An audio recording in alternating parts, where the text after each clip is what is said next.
So I was asking a question to Henry about one of his bills about how his co-witness is as far as if it's a true or a lower third or whatever. And I realized a lot of people watching or a lot of people reading it might not know what I'm talking about.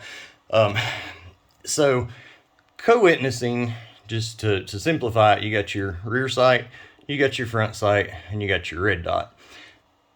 Typically, you're going to want these to flip down and get out of the way, but if your red dot, your battery dies in the middle of battle, you want to be able to flip them up, look through it.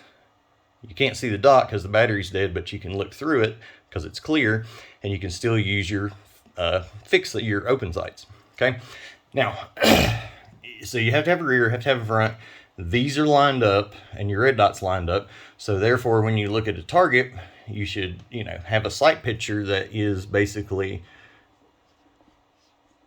all right, so if that's your notch, let's say a pistol, I'm not going to try to draw a peep sight, but let's say that's your notch, and your target's right there, your red dot should be right over the target, right over that. Now, what I was asking about, like lower third co-witness and stuff like that. So, so those are risers, okay? You can buy different height risers. Depending on the height of the riser, is how high your red dot's going to be.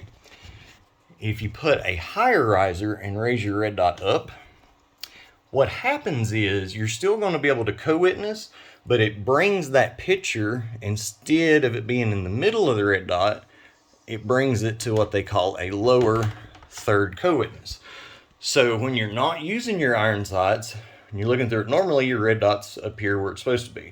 But if you need to use your iron sights and you get down to where they're lined up, that's going to pull your red dot down here, okay? So basically what it's doing is moving the red dot in the middle higher, okay? So your dots, everything's still in line, it just makes the sight picture down here. So why that is important is if you don't have flip-up sights, if you've got fixed sights and you can't get them out of your way, you want to do a lower third co-witness. Reason being, that way you can see more, right?